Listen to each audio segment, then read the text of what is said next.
ఏంటన్నా ఇంత పెద్దరాడే రాజశేఖరం గారు తిరుపతి పక్కన 7 కోట్ల రూపాయలకు ప్రాపర్టీ కొంటున్నట్ట. ఈ రోజే రిజిస్ట్రేషన్ అట. ఆ దండపాణి గారు వచ్చి చెప్పాడు. తిరుపతి కాళహస్తి మధ్యలో 120 ఎకరాలంట. ఏ రిజిస్ట్రేషన్ ఆఫీస్? చెప్పన్నా. తిరుపతిలో స్థలం కొనుక్కుంటున్నాను. రిజిస్టర్ ఆఫీస్కి వచ్చాయి. ఓకే ఓకే అన్న. లెక్క పెట్టుకోండి.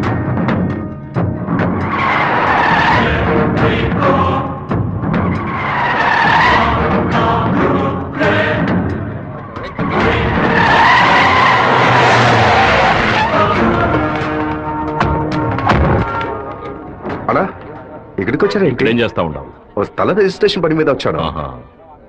ఎవరు డబ్బుతో కొన్నావు? ఊరి ప్రజలకు మంచి చేస్తావని నేను ఎమ్మెల్యేం చేస్తే ఏటి మనని దోపిడీ చేసి ఆస్తి సంపాదించుకుంటున్నావా? ఏంటన్నా దోపిడీ గిఫ్ట్ అని మాట్లాడతారు? ఎంత పెట్టి కొన్నావు? 70 లక్షల కన్నా. నువ్వు చెప్పేది నిజమేనా? నిజమేనా? ఆ బండి రాపండ్రా. అయ్యా, మీ సమస్యల్లో మమ్మల్ని ఇరికించొద్దు. మొత్తం వాల్యూ 7.5 కోట్లు. మాది పెద్ద కుటుంబం. ఈ డబ్బు అందితేనే మా ప్రాబ్లమ్స్ అన్ని సాల్వ్ అవుతాయి. మీ డబ్బుకు వచ్చినటువంటి ఆపద ఏమీ లేదు. కాకపోతే ఈ సమస్య పూర్తయినంత వరకు మీరెవరు ఇక్కడి నుంచి కదలకూడదు. దీనికి ఎక్కడి నుంచి వచ్చాయి నీకు 7,30,00,000 రూపాయలు? కలపగొట్టు నుంచి వచ్చిందా, ఎరువు కొట్టు నుంచి వచ్చిందా? లేదన్నా, భార్య నగలమ్మేను.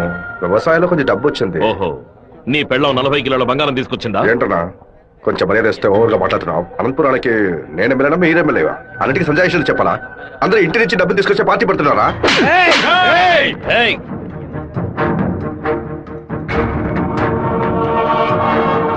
నా మాటకు విలువిచ్చి 50,000 మంది నీకు ఓట్లు వేసి నేను ఎమ్మెల్యేం చేశారా?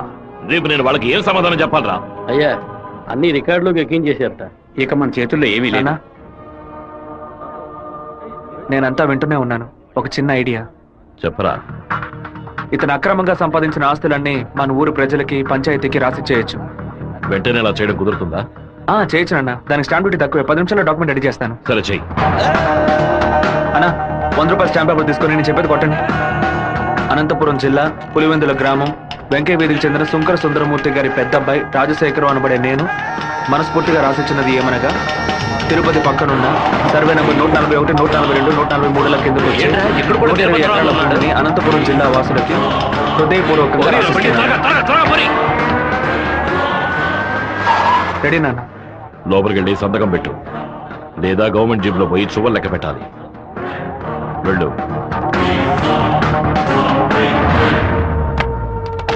రాజశేఖరం, ఎప్పుడైతే నువ్వు ప్రజల డబ్బుని దోచుకున్నావో అప్పుడే ఎమ్మెల్యేగా ఉండే అర్హతని కోల్పోయావు. ఇంకో 15 రోజుల్లో నువ్వు నీ పదవికి రాజీనామా చెయ్యాలి. అనంతపురంలో బై ఎలక్షన్స్ రావాలి. ఇలా చూడు, నువ్వు రాజీనామా చేసినా బై ఎలక్షన్స్ వస్తాయి, నువ్వు చచ్చిపోయినా వస్తాయి. వెళ్ళు.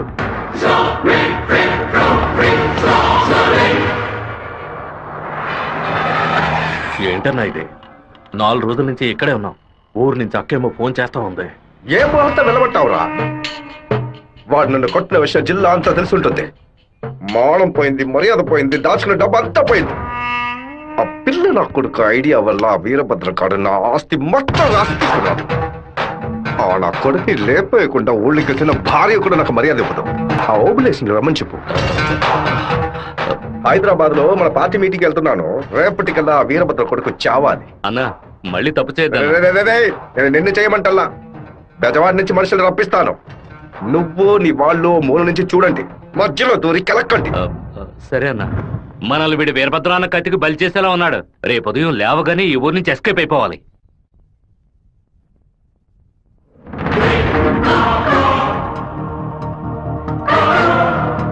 అన్నా, ఆ ఓప్లెస్ గాడు తిరుపతి రిజిస్ట్రేషన్ ఆఫీస్కి వచ్చాడు. నన్ను చూడగానే తప్పుకున్నాడు. వాడికి మా అబ్బాయికి ఏదో గొడవ అయ్యింది. రాజశేఖరం రిజిస్ట్రేషన్ కి వాడెందుకు రావాలి? ఏదో తేడాగా ఉంది. అయ్యా చెప్పండి అయ్యా. మన శివకి ఆ పీటర్ గాడికి ఏంటి గొడవ? అయ్యా అది దాచిపెట్టకుండా నిజమేంటో చెప్పు.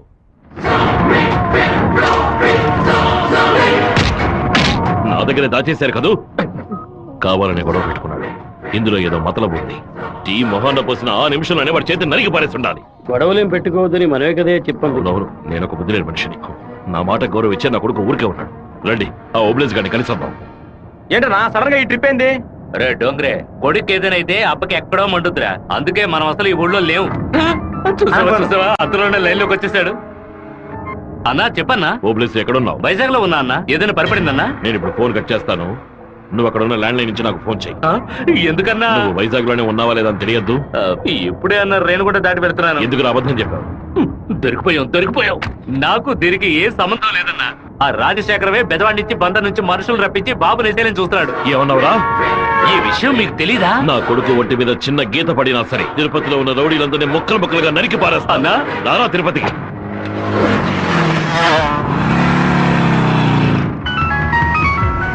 బాబు ఎక్కడున్నావు? రిజిస్టర్ ఆఫీస్ వరకు వెళ్తున్నాను నాన్న. పక్కన ఏదైనా పోలీస్ స్టేషన్ ఉందా? తిలక్ నగర్ పోలీస్ స్టేషన్ ఉంది నాన్న. నువ్వు వెంటనే వెళ్ళి ఫోన్ చేసి ఆ ఇన్స్పెక్టర్కి ఇవ్వు. దేనికి నాన్న?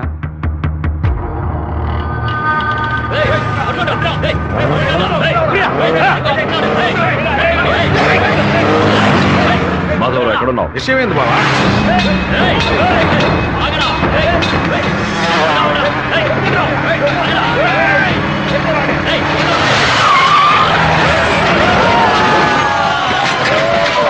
స్టేషన్ అడిగితే శివ ఎక్కడికి రాలేదని చెప్పారు బావా. మన వాళ్ళకి ఫోన్ చేసి తిలక్ నగర్ మొత్తం వెతకమని చెప్పు.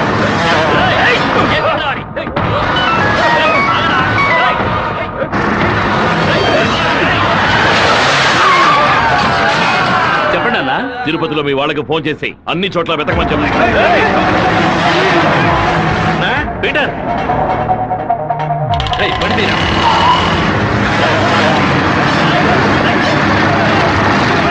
తిరుపతిలో ఏ ఒక్క చోట వదలకుండా మన వాళ్ళతో వెతికించు.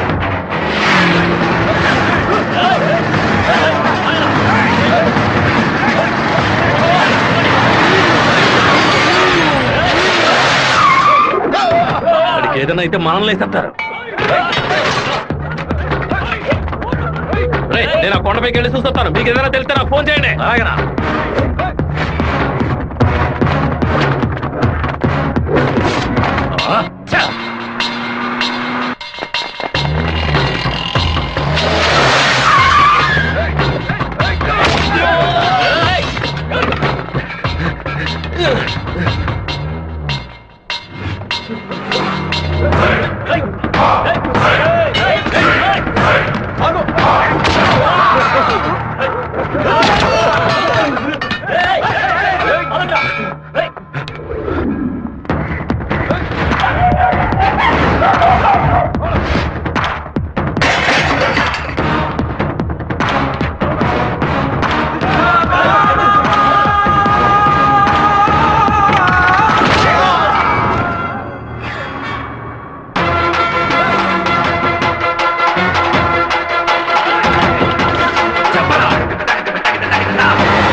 సరేనండి, చెప్పేస్తా. తమ్ముడు, మన అబ్బాయి నరికేసే కదా వచ్చాడు, ఓటం పాలయ్యి రాలేదు కదా. ఏ గొడవలకైతే పోకూడదు అని నా బిడ్డ దూరంగా ఒదిగి ఒదిగి ఉన్నాడు. వాడే కత్తి పట్టుకునేలా చేశారు. ఇలా చూడు ఓబులేసు, రోడ్లో వచ్చేపోయేవాళ్ళందరూ సెల్ తో ఫోటోలు తీశారు. ఈవినింగ్ పేపర్ లో న్యూస్ వచ్చేస్తుంది. ఖచ్చితంగా రిమాండ్ చేసే తీరాలి. కేసు రాసేటప్పుడు పర్సనల్ మోటివ్ వేయలేదు, ఆత్మరక్షణ కోసమే నరికాడని రాయి. మెయిన్ మ్యాటర్ లో నరికినోడే స్వయంగా సరెండర్ అయ్యాడు అని అండర్లైన్ చేసి మరీ రాయి. అప్పుడేనయ్యా బాబుని బెయిల్ మీద విడిపించగలం. ఎంతో చెప్పి చూశానన్నా, 15 రోజులు రిమాండ్ లో ఉంచి తీరాలని ఇన్స్పెక్టర్ అంటున్నాడన్నా. నా మనుషులు 4 లోపల సబ్ జైల్లో ఉన్నారన్నా. బాబుని జాగ్రత్తగా చూసుకుంటారు. అన్నీ నాకు తెలియకుండా దాచిపెట్టేశాను. రాజకీయ నాయకులను నమ్ముకునే మేము పొట్ట కడుపుకుంటున్నాం. నన్ను ఏం చేయమంటావన్నా? క్షమించన్నా. వెళ్ళు వెళ్ళు. రాజశేఖర్ ఇప్పుడు ఎక్కడ ఉన్నాడు? పార్టీ మీటింగ్ అని హైదరాబాద్ వెళ్ళాడు. చిన్నగా హైదరాబాద్కి పోనిపో. వాడు శాసనసభ నుంచి బయటకు వచ్చేటప్పుడు అక్కడే వాడిని నరికి పారేస్తా. నాన్న మీరేం టెన్షన్ అవ్వకండి. మీరు కంగారు పడితే వాళ్ళు వేసిన ప్లాన్లో సగం గెలిచినట్టే. మీరు ఊరికి బయలుదేరండి. తర్వాత ఏం చేయాలో మెల్లగా ఆలోచించుకోవచ్చు. అయ్యా టైం అయింది, కోర్టుకు తీసుకెళ్ళాలి.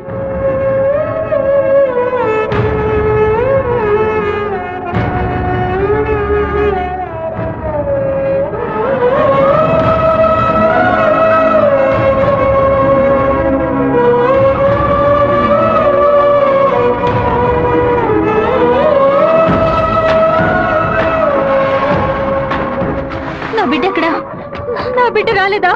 వాడిని జైల్లో పడేస్తారా? ఇందుకేనా వాడిని ఊరికి పంపించింది? భగవంతుడా, నా కడుపు మండిపోతుంది. నా ఒక్కరోజు కూడా వాడిని చూడకుండా ఉండలేదే. ఎప్పుడైతే నా కొడుకుని లేపడానికి వాడు ప్లాన్ వేసాడో ఇంకా వాడు బతకడానికి వీల్లేదు. హైదరాబాద్ వెళ్ళి వాడి పొట్ట కోసేసి ఆ పేగులు మెడ వేసుకొచ్చేనా? వాడు ఊరితో గొడవ పడలేదు, నాతో గొడవ పడ్డాడు. వాడిని నేనే నరికి చంపాలి. ఏ రోజైతే వాడు ఈ ఊళ్ళో అడుగు పెడతాడో ఆ మరుక్షణమే వాడి తల తెగి.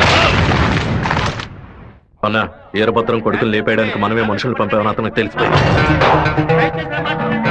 ఇప్పుడు ఊరికి వెళ్తే మనది ఊరికి వదలడు. అవునన్నా. ఇక్కడ మంత్రి వరదరాజుల ప్రాబ్లం పెద్దదిగా ఉంది. సరే, ముందు నువ్వు హోటల్ రూమ్ ని ఖాళీ చేసి అలాగే ఎమ్మెల్యే హాస్టల్ అలాగే. నువ్వు కూడా పో. అలాగేనా?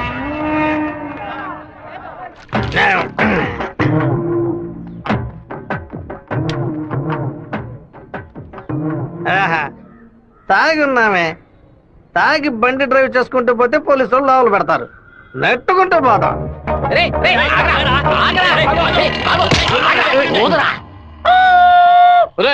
సరిగ్గా పోదరా. ఇదిగో ఊదుతున్నానయ్యా.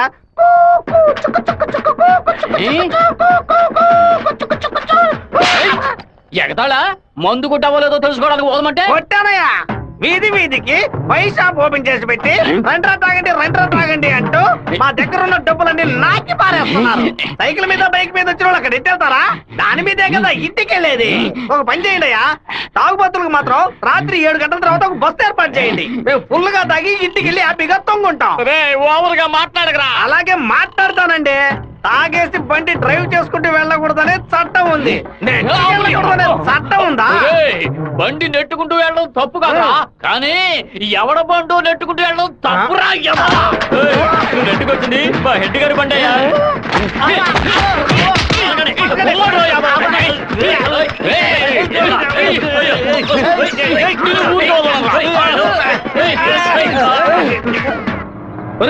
బాబు వచ్చేసాడు. అమ్మగారు చెప్పండి.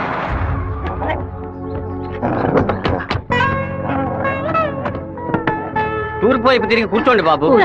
కూర్చో.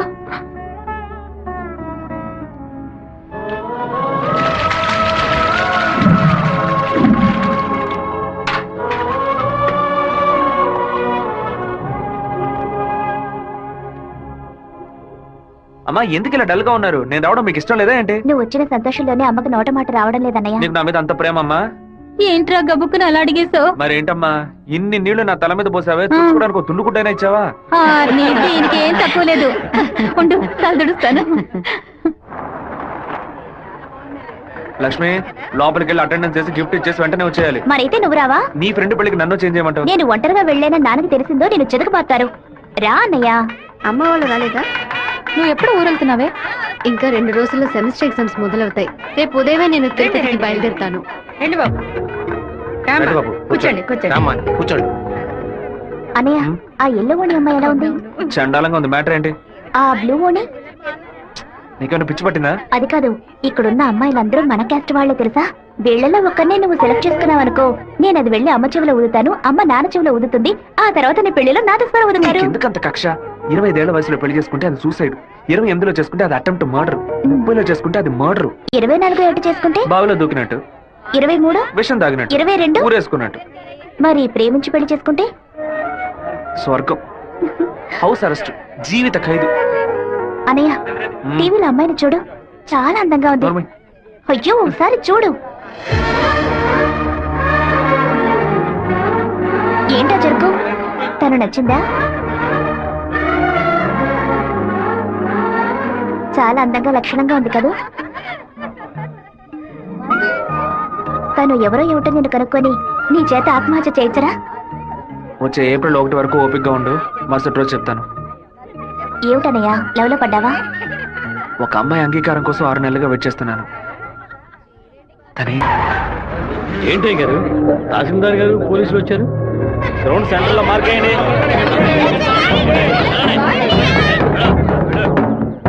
ఏంటో అర్థం కావట్లేదా?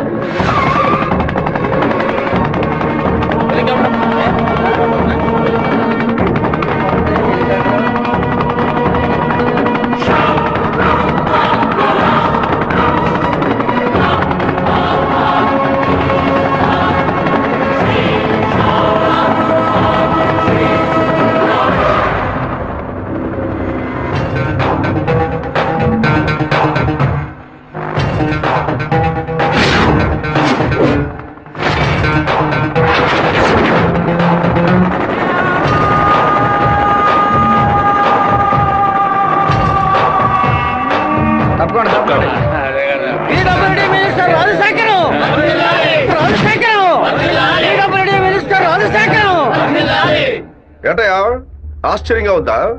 బానిసగా నీ ముందు నుంచిన వాడు ఎలా మంత్రి అయ్యాడనుకుంటున్నావా? మంత్రి వరదరాజుని డిస్మిస్ చేసినందువల్ల ఆ పదవికి అదే జాతి వాడు మినిస్టర్ అవ్వాలని సీఎం డిసైడ్ చేశారు. టోటల్ ఆంధ్రాలో ఎక్కువ మెజారిటీతో గెలిచిన నన్ను మినిస్టర్ని చేశారు. రాజ్ భవన్ లో పదవి ప్రమాణం చేసిన తర్వాత ఆశీర్వాదం తీసుకోవడానికి సీఎం ఇంటికి కూడా వెళ్ళలేదు. ఫ్లైట్ పట్టుకుని రేణిగుంట ఎయిర్పోర్ట్ లో దిగి స్ట్రైట్ గా నీ ఇంటి ముందే హెలికాప్టర్ లో దిగాడ్రా. ఎందుకో తెలుసా? ఆ రోజు అంతమంది ముందు ఆ ఎమ్మెల్యే అని కూడా చూడకుండా నా చెంప మీద కొట్టావు కదా, ఆ అవమానాన్ని తుడిచి పారేయడానికి. బాబు ఇదిగో పప్పుల్లో కింగ్ పిస్తా, పదవుల్లో కింగ్ మంత్రిరా. ఆ పదవితో నిన్న ఒక ఆట ఆడిచిపోతే నా పేరు రాజశేఖర్ కాదు. ఆ రోజు 120 ఎకరాలు కొనేందుకు చింతలేసావు కదా, ఇంకా 6 నెలల్లో ఆంధ్రాలో 1200 ఎకరాలు కొని చూపిస్తాను. ఏం పీక్కుతావు? మొన్న ఏమాటాడావు? నేను ఒక్క జిల్లాకు ఎమ్మెల్యేగా ఉన్నందుకు 15 రోజులు రిజైన్ చేయకపోతే నన్ను లేపేస్తానన్నావు కదా. ఈ రోజు ఆంధ్రాలో ఉన్న అన్ని జిల్లాలకు నేను మంత్రుడిరా. ఏం చెయ్యగలవయ్యా? ఏం పీక్కలవయ్యా నువ్వు? ఆ రోజు అందరి ముందు నన్ను కొట్టినందుకు నిన్ను నేను కొడతాను. అది మాత్రమే కాదు, నీ తలకాయ తెగ నరుకుతాను. మినిస్టర్ రాజశేఖరం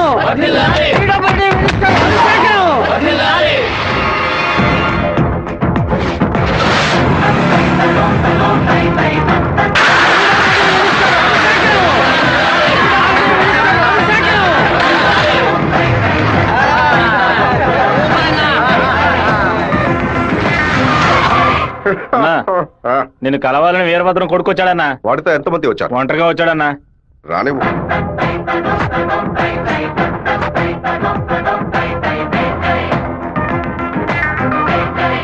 నేను మీతో కొంచెం ఒంటరిగా మాట్లాడాను. నువ్వేంటా నాతో మాట్లాడేది? ఏదైనా అందరి ముందు చెప్పు. నేను ఒంటరిగా వచ్చాను, భయం లేకుండా. మీకెందుకు భయం? ఎవరికైనా భయం? వెళ్ళవయ్యా, పోండి, బయటపోండి. ఏం మాట్లాడాలి? పప్పుల్లో కింగ్ పిస్తా, పదవుల్లో కింగ్ మంత్రి అన్నారుగా, వినడానికి బానే ఉంది. కానీ మీకు మ్యాటర్ తెలుసా? పచారీ కొట్టు లిస్ట్ లో కందిపప్పు, మినపప్పు, శనగపప్పు, పెసరపప్పు అని అన్నిటినీ కిలో లెక్కలో రాస్తారు. కానీ పిస్తా పప్పును మాత్రం 50, 100 గ్రాముల లెక్కలోనే రాస్తారు. పాయసంలో కూడా ఎక్కువ వేయరు, తక్కువే వేస్తారు. దాన్ని ఎక్కువ కొంటే క్యాష్ అవుట్, ఎక్కువ తింటే ఆరోగ్యం అవుట్. అలాంటిదే మంత్రి పదవి కూడా. గుర్తుని మార్చి నొక్కామే అనుకో, పదవి లేక రోడ్లో నుంచోవాలి, లేకపోతే కోర్టులో నుంచోవాలి. ఇంతవరకు ఎవరైనా సరే మా నాన్నతో వెనక నుంచొని మాట్లాడారే కానీ ముందు నుంచొని మాట్లాడలేదు. మొదటిసారిగా ఒకడు మా నాన్న ముందు నుంచొని ఛాలెంజ్ చేయడమో చూశాను, తల నరికేస్తానండమో విన్నాను. కొంచెం బాధ కలిగింది. ఇప్పుడు చెప్తున్నాను, నీకు 30 రోజులు టైం ఇస్తున్నాను. ఆలోగా నువ్వు చెప్పినట్టు మా నాన్న తల నరికేస్తే నా కుటుంబంతో పాటు వచ్చి నీ కాళ్ళ మీద పడతాను. అదే విధంగా నేను నీ తల నరకపోతే మా నాన్న వచ్చి నీ కాళ్ళ మీద పడతాను. నువ్వు మా నాన్న తల నరికేస్తే నా కుటుంబంతో పాటు వచ్చి నీ కాళ్ళ మీద పడతాను. అలాగే నీ తల నరకపోతే మా నాన్న వచ్చి నీ కాళ్ళ మీద పడతారు. అంటే నేను నీ తల కన్ఫర్మ్ గా నరికేస్తానని చెప్తాను. నేను ఇప్పుడు మంత్రినిదా, కానీ మీ నాన్న ఇంకా పులివెందుల్లో అదే వీరభద్రమే. అయితే ఛాలెంజ్ రెడీనా? 30 రోజుల్లో మీ నాన్న తల లేపేస్తాడ్రా. ఎవరిని లేపేస్తారో చూద్దామండి.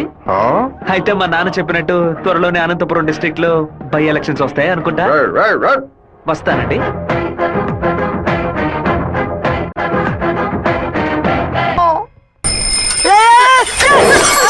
கோச்சுக்காதீங்க, ஹேண்ட்பேர் பெண்டா இருந்துச்சு அதான் இடிச்சு போட்டேன். ஆண் பாரு பெண்டா.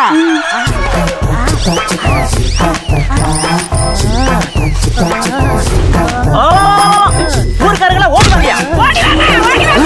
ஏண்டா ஒரு பொட்ட பிள்ளைய நட்ட நடு ரோட்ல இப்படி அசிங்கப்படுத்திட்டு இருக்க? அந்த புள்ள அங்கிட்டு நிக்குது, நான் இங்கிட்டு நின்று சைக்கிளுக்கு பெண்டு தானே எடுத்தேன். காலி பைய மாதிரி இந்த புள்ள கைய புடிச்சு இப்படி இழுத்தனா, இல்ல பொறுக்கி பைய மாதிரி இந்த புள்ள இடுப்ப புடிச்சு இப்படி கிள்ளனா, இல்ல முள்ள மாதிரி பைய மாதிரி இந்த புள்ளைய புடிச்சு இப்படி முத்தனா, காம குடிற மாதிரி பக்குவமா பாய விரிச்சு அதுல படுக்க வச்சு இவன் மேல பாய பார்த்தனா. விட்டுடா விட்டுடா, அவன் தான் அப்படி பண்றான். எல்லாரும் என்ன பாத்துட்டு இருந்தீங்க, நான் என்ன புதுசா ரியாக்ட் பண்றது? எதுவுமே பண்ணலன்னு சொல்லிட்டு எங்க கண்ணு முன்னாடியே எல்லாத்தையும் பண்ணிட்டியடா. இந்த ஓவராத்தையும் போய்த்தமோ. எப்படா தப்பிக்கிறது? ஐடியா, இது இரும்பு செயின் இல்லடி, இரும்பு கோட்டை. எல்லாரும் உட்காருங்க. பயப்படுவாங்கன்னு பார்த்தா எல்லாரும் செட்டில் ஆகுறாங்க. இப்படி எல்லாம் ஆகணும் தெரிஞ்சுதான் நாங்க வரும்போதே பிக்கப் பண்ணிட்டு வந்தோம். என்னத்தடா? கருங்கல்லதா. கராத்தா கும்கும்மே கருங்கல்ல கண்டா பயந்து ஓடிரு. இந்த கணேசி என்ன பண்ணுவே? அண்ணே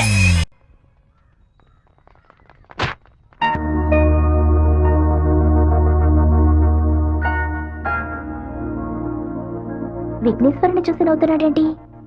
ఓ అయ్యో అమ్మా, జాగ్రత్తగా రావచ్చు కదా. కావాలని పడ్డాను. April fool. పోవే మోహన్ చూడు, ముఖ్యమైన పని మీద బయటకు వెళ్తుంటే ఇలా ఫోన్ చేసావంటే. అది కాదన్నయ్య, ఏప్రిల్ 1వ తారీఖున ఒకసారి మోసపోతే మళ్ళీ మోసపోరని అంటారు. నువ్వు వెళ్లే పని తప్పకుండా సక్సెస్ అవుతుంది. అన్నయ్య, ఆల్ ద బెస్ట్. రే చిట్టి, అన్నయ్య వదిన చూడడానికి వెళ్తున్నాను. వదిన ఓకే చెప్పాలని మీ బాస్ భైరవుని కోరుకో. ఏంటో చూస్తున్నావు, నీకు త్వరలో పెళ్లి చేస్తానులే. ఏంటి బాబు నువ్వు దీనికి నీకేనయ్యా ఎవరు పిల్లనివ్వరు? ఏంటి మన చిట్టిగాడు పులివెందల్లో సూపర్ ఫిగర్స్ సెట్ చేసి పెట్టుకున్నాడు. ఏమంటున్నావు సత్తిగా? ఏమయ్యా, గేటు తెరిచి ఉంచితే ఏదో ఫిగర్ తీసుకొని చెరువు కట్టి వెళ్ళిపోతోందయ్యా. ఏదో ఒక రోజు స్పాట్ లో ఫిగర్ తో నాకు దొరకాలి. ఆ రోజు నేను కొట్టే కొట్టుడికి నువ్వు దిక్కుతోతగా అటు ఇటు పరిగెత్తుతావు, చూస్తూ ఉండు. దీనికి అంత అర్థం అవుతుందయ్యా. రారా శివా, ఏంటి సడన్ గా ఇలా వచ్చావు? రాధికని మీటే మాట్లాడాలి, అందుకే. ఎగ్జామ్స్ పూర్తయి కాలేజీకి సెలవులు ఇచ్చి వారమైంది కదరా. చెప్పు శివ. హలో జయంతి, ఎక్కడున్నావు? మా ఊర్లో ఉన్నాను. రాధిక? చెప్పు జయంతి. తిరుపతి నుంచి శివ ఫోన్ చేశాడు. నిన్ను చూడడానికి మన ఊరికి వస్తున్నాడంట. నువ్వు పెద్ద బ్రిలియంట్ అని ఫీలింగా? ఇలా తప్పించుకుంటే ప్రాబ్లం సాల్వ్ అవుతుందా? కొంచెం సైలెంట్ గా ఉంటావా? రాక సస్తానా?